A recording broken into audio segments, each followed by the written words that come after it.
नमस्कार, महारो राजस्थान में आपका स्वागत है। मैं हूं आपके साथ में नुपुर जारोली जैन। चलिए बुलेटिन की शुरुआत करते हैं और इस वक्त की बड़ी खबर आपको बता दें कि राजस्थान सरकार ने सीएए को रद्द करने की मांग की है। आपको बताते हैं कि राजस्थान सरकार ने भी सुप्रीम कोर्ट में याचिका दाखिल कर दी। याचिका में सीएए को रद्द करने की मांग की गई। सरकारी वकील मनीष सिंघवी ने ये याचिका दाखिल की। याचिका में कहा कि सीएए मौलिक अधिकारों का हनन करता है।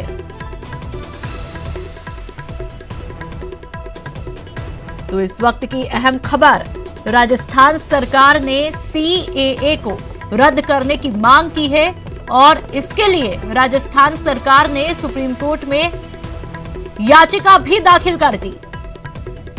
और संवाददाता सुशील पांडे हमारे साथ फोनलाइन पर जुड़ चुके हैं। सुशील, पंजाब और केरल के बाद में अब राजस्थान सरकार जो है सुप्रीम कोर्ट की चौखट पहुंची है, क्या कुछ जानकारी? बिल्कुल, देखिए नूपुर, राजस्थान सरकार भी सुप्रीम कोर्ट में याचिका दाखिल की है सीए के खिलाफ। उन्होंने अपने याचिका में ये कहा है कि केंद्र सरकार ने जो कानून लाया है सीए को लेकर उसको रद्द किया जाए। हालांकि याचिका में मौलिक अधिकारों का हनन बताया है, आर्टिकल 14 और 21 का वायलेशन बताया है। सीए को लेकर जो राजस्थान सरकार की तरफ से याचिका दाखिल की गई है उसमें कहा गया है कि सीए संविधान की मूल भावना के खिलाफ है और इसका उल्लंघन करता है, लिहाजा इस मामले पर सुप्रीम कोर्ट सुनवाई करे। हालांकि राजस्थान सरकार के जो सरकारी वकील हैं और यहाँ पर स्टैंडिंग काउंसिल है मनीष सिंघवी, उनके द्वारा ये याचिका सुप्रीम कोर्ट में दाखिल की गई है। अब देखना इस मामले में ये है कि 3 राज्य सरकारें जो है वो अगेंस्ट आई है केंद्र सरकार के इस सीए को लेकर, और अभी फिलहाल ये मामला सुप्रीम कोर्ट में पेंडिंग है। लगभग 163 से ज्यादा याचिकाएं ऊपर सुप्रीम कोर्ट में दाखिल की गई हैं। अब देखना इस मामले में बेहद अहम ये होगा कि सीए को लेकर केंद्र सरकार का जवाब क्या होता है और कितनी राज्य सरकारें हैं जो अभी फिलहाल सीए के खिलाफ सुप्रीम कोर्ट का दरवाजा खटखटाती हैं। लेकिन फिलहाल गहलोत सरकार ने सुप्रीम कोर्ट का दरवाजा खटखटा दिया है केंद्र सरकार के सीए को लेकर।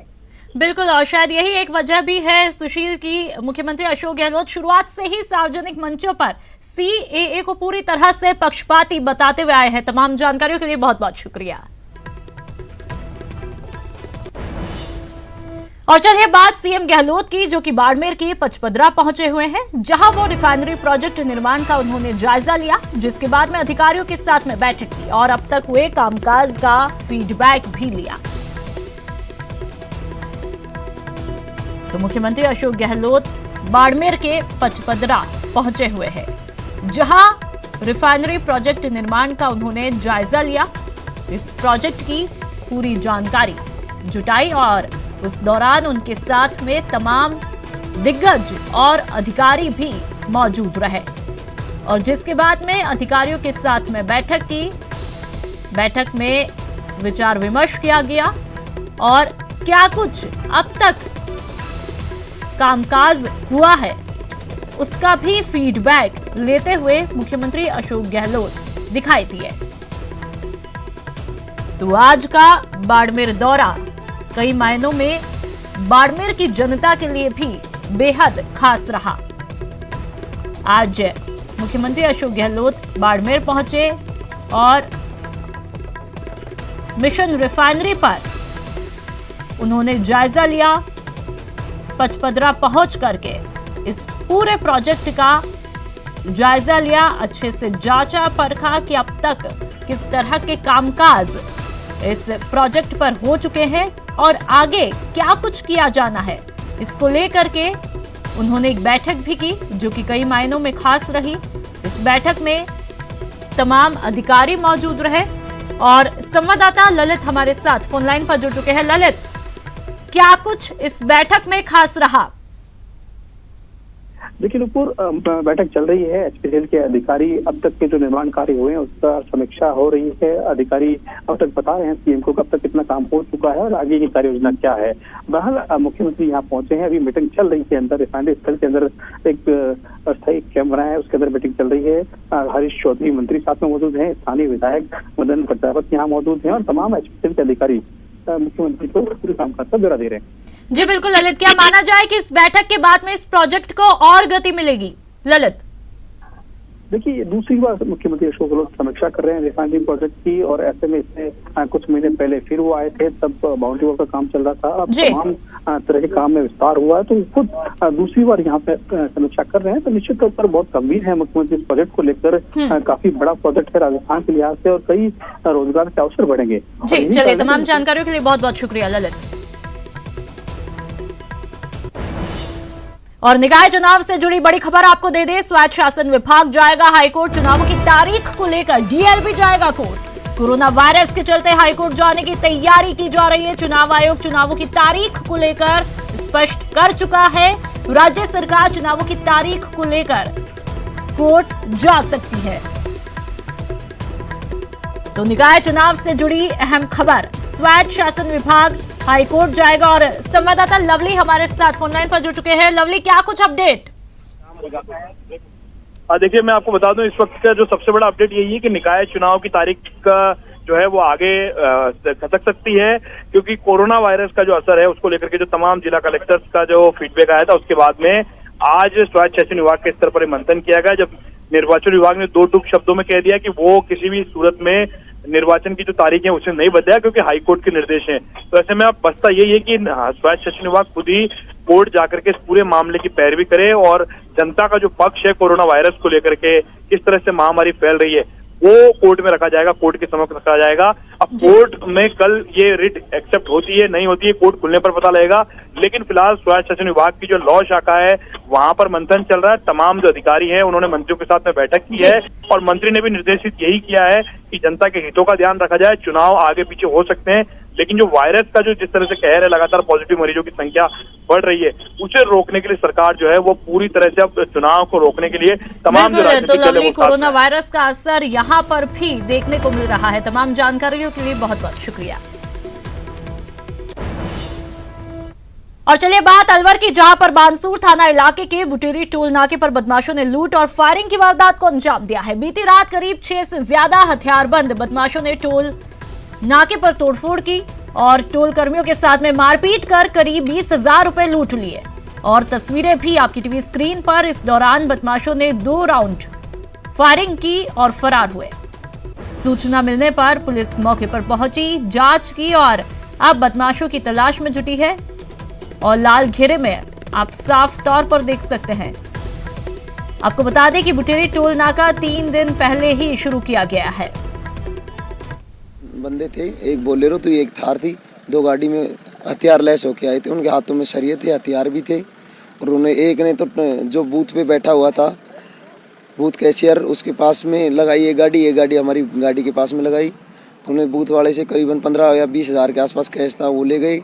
और हमारी एक गाड़ी थार थी, उसको फोड़ गए। एक बाइक थी, एक बंदे के भी लगी, फिर बाकी तो भाग गए।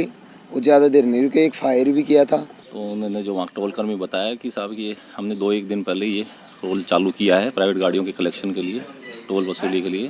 तो कोटपुतली साइड से 2 गाड़ियों में कुछ अज्ञात बदमाश आए थे, जिन्होंने टोल कर्मियों के साथ मारपीट की। और टोल कर्मी ने बताया हमारे पास जो 15-20 हज़ार थे वो भी ले गए, और जाते समय गाड़ी के शीशे फोड़ गए और हवा में फायर करके गए 2। और चलिए बात चूरू की, जहां पर सादुलपुर के पास बाईपास पर एक तेज रफ्तार कार बेकाबू होकर पेड़ से जा टकराई। और देखिए कार की तस्वीरें आपकी टीवी स्क्रीन पर। पूरी तरह से कार के परखच्चे उड़ चुके हैं। और इन तस्वीरों को देखकर ही अंदाजा लगाया जा सकता है कि कितना खौफनाक मंजर उस वक्त रहा होगा। और इस हादसे में कार सवार 2 लोगों की मौके पर मौत हुई, जबकि गंभीर रूप से घायल एक युवक को अस्पताल में भर्ती करवाया। सूचना मिलने पर मौके पर पुलिस ने हालात का जायजा लिया। कार की तस्वीरें आपकी टीवी स्क्रीन पर आपने देखी, किस तरह से रफ्तार का कहर देखने को मिला। और चलिए बात जोधपुर की, जहां पर ओसिया तहसील में बच्चों छात्रों के जीवन से खिलवाड़ करने वाली एक तस्वीर सामने आई है। आप तस्वीरों में देख सकते हैं कि 8वीं बोर्ड की परीक्षा के दौरान एक बोलेरो पिकअप में किस तरह बच्चों को ठूस कर ले जाया जा रहा है। तस्वीरें आपकी टीवी स्क्रीन पर देखिए। बोलेरो की तस्वीर, जहां पर बच्चों को संख्या से ज्यादा बच्चों को ठूस कर यहां पर इस गाड़ी में भर के ले जाया जा रहा है। बोलेरो में बच्चे खचाखच भरे हैं और उन्हें जानवरों की तरह ठूसा गया। जिस वाहन से बच्चों को ले जाया जा रहा है उसमें सामान ढोने का काम किया जाता है, लेकिन परिवहन नियमों को दरकिनार कर वाहन मालिक उसमें स्कूली बच्चों को ढो रही हैं।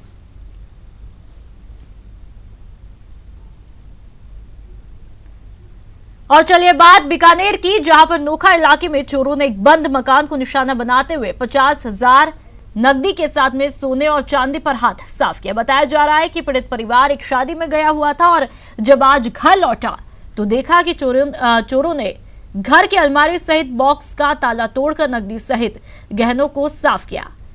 तस्वीरें आपकी टीवी स्क्रीन पर। पीड़ित ने अज्ञात चोरों पर मामला दर्ज कराया है, जिसके बाद में पुलिस ने मौका मुआयना कर चोरों की तलाश शुरू कर दी है। बारा के अंता में मौजूद प्राचीन किले में फैले कचरे में आग लग गई, जिससे किले के आसपास रहने वाले लोग दहशत में आ गए। सूचना मिलने पर फायर ब्रिगेड की टीम ने कड़ी मशक्कत के बाद आग पर काबू पाया।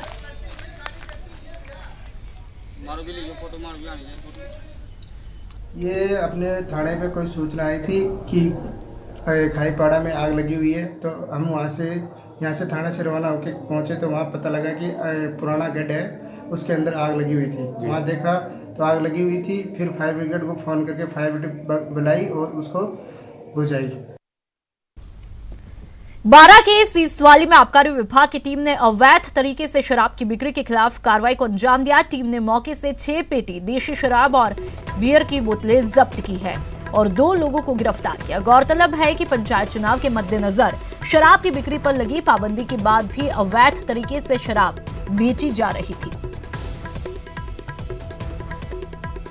पंचायत राज में तो उससे गश्त करते जा रहे थे तो शीशे वाले ने किसी व्यक्ति ने बताया था कि वहाँ शराब बिक रही है।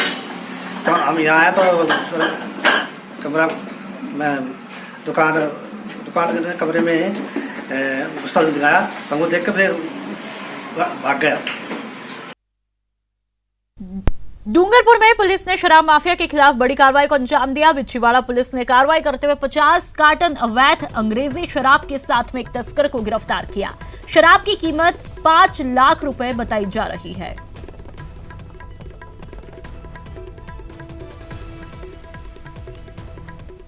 चलिए बात कोटा की, जहां पर चंबल घड़ियाल सेंचुरी से अवैध रूप से बजरी खनन करने वाले माफियाओं के खिलाफ कार्रवाई को अंजाम दिया। ये कार्रवाई कोटा वन मंडल की सुल्तानपुर रेंज स्टाफ ने की। बता दें कि सुल्तानपुर रेंज स्टाफ ने चंबल नदी से अवैध रूप से लाई जा रही बजरी को पकड़ा और उसे सीज किया। साथ ही मंगाहेड़ी गांव के निवासी राय सिंह रेबारी को गिरफ्तार किया।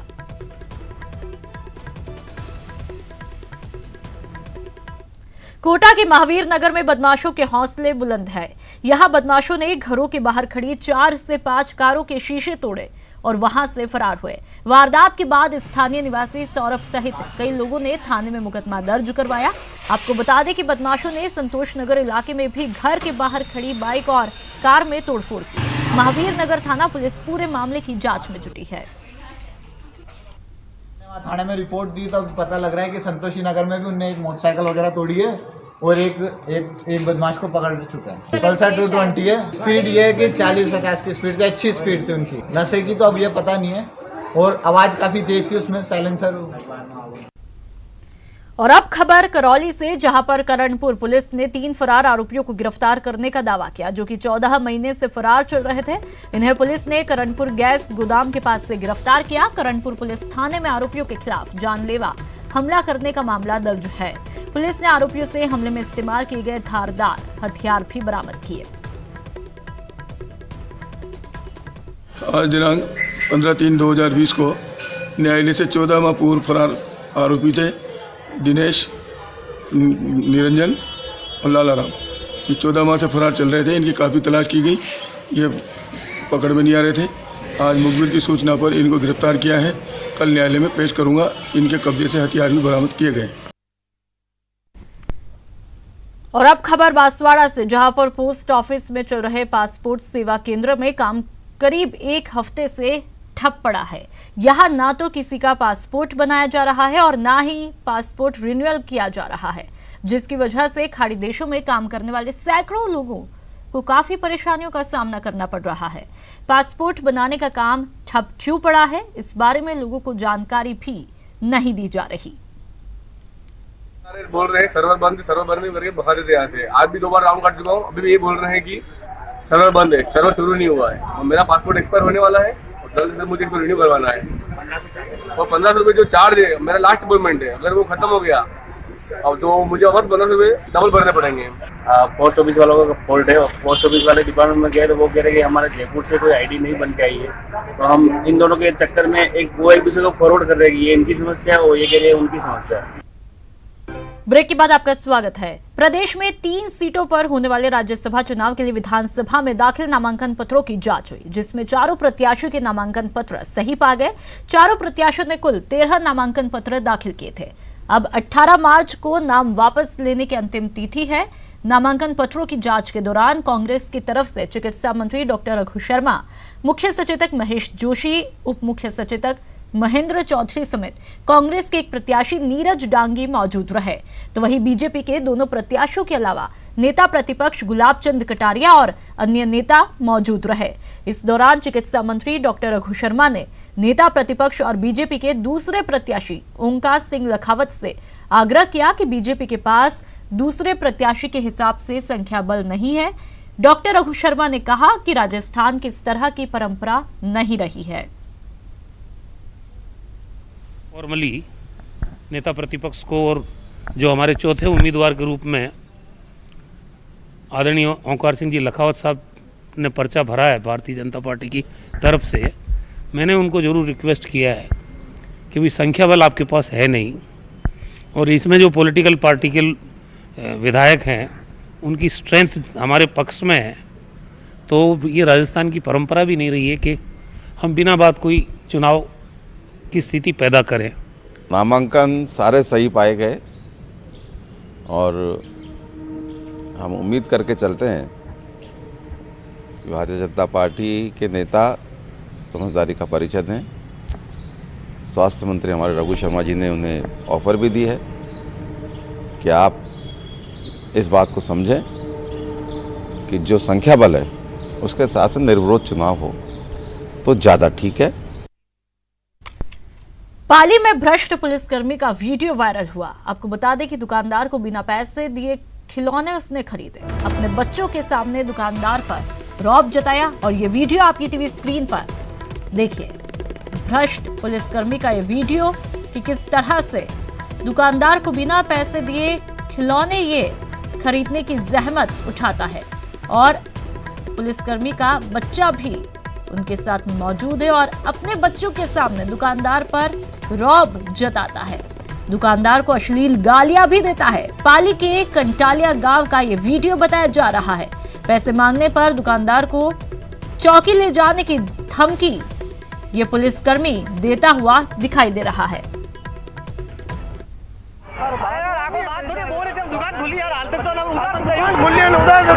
दुकान 8 बजे खोले आया माल जमा दिया तो माल ही जमा दिख रहा ले ले जो हमारा ले लो फोटो खींच लो ले लो तो क्या करीब 3000 करोड़ तो खर्च हो चुके हैं। 20,000 करोड़ के काम आगे प्रोसेस हो गए हैं और अभी तो टाइम बाउंड चल रहा है। उम्मीद करते हैं कि 2021-22 से ही मैकेनिकल काम काफ़ी पूरा हो जाएगा और अभी करीब 3,000 साढ़े 3,000 लोग काम कर रहे हैं और 35,000 लोग काम करेंगे जब पीक टाइम होगा तब। तो ओवरऑल मैं समझता हूँ कि एक नया इतिहास बन रहा है, पचपदरा के अंदर नया इतिहास बन रहा है। पूरे मुल्क का ये सबसे बड़ा प्रोजेक्ट है आज की तारीख के अंदर। मुझे बताया गया इसके बाद नेक्स्ट जो है मुंबई से नागपुर का जो चल रहा है इंडस्ट्रियल कॉरिडोर वो इसके बाद में आता है। इसके बाद रिफाइनरी का 43,000 करोड़ का प्रोजेक्ट पूरे कंट्री में नंबर 1 प्रोजेक्ट आज की तारीख में है। तो आप कल्पना कर सकते हो कितना बड़ा काम होगा। सर कल आपने कोरोना को लेकर मीटिंग भी की थी, फीडबैक भी लिया था जैसलमेर से, किस तरीके की स्थिति है पूरे प्रदेश के? देखिए बहुत ही प्रिकॉशन रखने यूथ है। अभी देखता कुछ नहीं है, कुछ भी नहीं है, कोई घबराने की बात नहीं है, परंतु जो हालात 2-3 महीने देखे हैं चाइना में, ईरान में, इटली के अंदर जब कुछ नहीं दिखा, पहले इटली में कुछ नहीं दिखा, ईरान में कुछ नहीं दिखा और देखते 1,000 लोग मर गए वहाँ पर इटली के अंदर भी। चाइना में पहले फिर 50 आ रहे थे, 100 आ रहे थे, 200 आ रहे थे, करते करते आज 3000 लोग मर गए। 6-7 हज़ार लोग मर चुके हैं वर्ल्ड के अंदर। महामारी घोषित की जा चुकी है। अगर WHO विश्व स्वास्थ्य संगठन अगर महामारी घोषित करता है तो सोच समझ के करता है। इसलिए एक के बाद एक सब मुल्क आपातकालीन घोषणा कर रहे हैं। अमेरिका ने कर दी, हिंदुस्तान ने कर दी है देश में। तो हर नागरिक को चाहिए कि जो प्रिकॉशंस कहा जा रहा बार बार हम लोग प्रचार कर रहे हैं, पूरे मुल्क के अंदर प्रचार हुआ, सिनेमा घर बंद हुए हैं, स्कूलें बंद हुई है, कॉलेज बंद हो रहे हैं, तो फिर हम कहेंगे कोई घबराने की जरूरत नहीं है। परंतु प्रिकॉशन नहीं रखेंगे, अगर ये फैलता गया तो इसकी फैलने की स्पीड इतनी ज़्यादा है कि बाद में बहुत तकलीफ आएगी। इसलिए हम सबसे अपील कर रहे हैं पब्लिक से भी कि जो सरकारें कह रही है, चाहे भारत सरकार को चाहे राजस्थान सरकार को, उसको पूरी तरह फॉलो करना चाहिए। ये मेरा मानना। सर, मध्य प्रदेश का जो फ्लोर टेस्ट था वो 26 तक टल गया है। नमस्कार। Thank you sir. तो आपने मुख्यमंत्री अशोक गहलोत को सुना।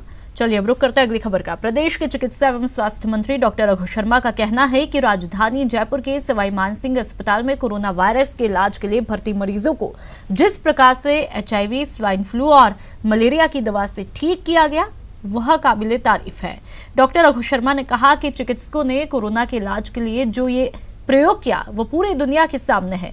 साथ ही उम्मीद जताई उन्होंने कि केंद्र सरकार जल्द ही इस मामले में एडवाइजरी भी जारी करेगी। केस कोरोना के आए, हमारे डॉक्टर्स की अथक मेहनत, उनका डेडिकेशन, नर्सिंग स्टाफ का कमिटमेंट, पैरामेडिकल स्टाफ की मेहनत, उसका नतीजा है कि 4 पॉजिटिव में से 3 को हम नेगेटिव की श्रेणी में लेके आए। उनको कोरोना से मुक्त करा हमने। और उसमें से तो एक पेशेंट तो 85 साल के थे, मनोहर लाल जी, जिनकी किडनी की प्रॉब्लम भी थी। बहुत मुश्किल काम था, लेकिन ये डॉक्टर्स की मेहनत, हमारे मुख्यमंत्री जी की मॉनिटरिंग और हमारा जो स्टाफ है मेडिकल डिपार्टमेंट का, वो सब बधाई के पात्र हैं। दौसा में कोरोना वायरस की अफवाह फैलाना एक व्यक्ति को भारी पड़ गया। दरअसल आपको बता दें कि सोशल मीडिया पर एक मैसेज वायरल हुआ जिसमें बांदीकुई में कोरोना वायरस के 8 पॉजिटिव मरीज मिलने की बात कही गई थी। मैसेज में कहा गया कि इनके लिए आइसोलेशन वार्ड भी बनवा दिया और डॉक्टरों की टीम भी पहुंच चुकी है। मैसेज वायरल होने के बाद चिकित्सा विभाग में हड़कंप मच गया। जिला कलेक्टर अविचल चतुर्वेदी ने खुद इसका संज्ञान लिया। बाद में जांच की गई तो मामले में एक चिकित्सा कर्मी की भूमिका सामने आई। विभाग ने दोषी कर्मचारी अनिल टाक को बर्खास्त कर मामला दर्ज करवा दिया है। अनिल टाक ने झूठी खबर फैलाई, व्हाट्सएप मैसेज भेजे जगह जगह कि बांदीकुई में 8 मरीजों के लिए मरीज कोरोना वायरस के भर्ती हुए हैं और जयपुर से टीम रवाना होगी डॉक्टरों की, इसलिए उसको अरेस्ट किया। मुकदमा रात को 20 CH दर्ज कराया है रमेश दी बैरवा ने। कितने ग्रुप पर किया है उसने? अनेकों ग्रुपों पर उसने किया है मैसेज। एक फाल्स रूमर निकल गई थी कि जय बांदीकुई में 8 पॉजिटिव मरीज पाए गए हैं और जयपुर से टीम आई है और उसका आइसोलेशन वार्ड में भर्ती किए गए हैं बांदीकुई में। वो हमारे कर्मचारी के द्वारा व्हाट्सएप पे डाला था, उसको हमने टर्मिनेट कर दिया तथा उसको आज गिरफ्तार भी करा दिया है। 2018 नर्सिंग भर्ती ग्रुप है जो SMS का ग्रुप है हॉस्पिटल का, उसमें आया था ये। उससे फिर मैंने BPMO ब्लॉक CMHO ऑफिस हुआ, वहाँ मैंने इसको सेंड किया था, फॉरवर्ड किया था। तो आपने सहानुभूति जताई थी? बस उसी चक्कर में तो भेज दिया सर, सहानुभूति के चक्कर में उस न्यूज़ को तथ्य मान करके, सत्य मान करके हमने भेज दिया। और इस बुलेटिन में फिलहाल इतना ही। नमस्कार।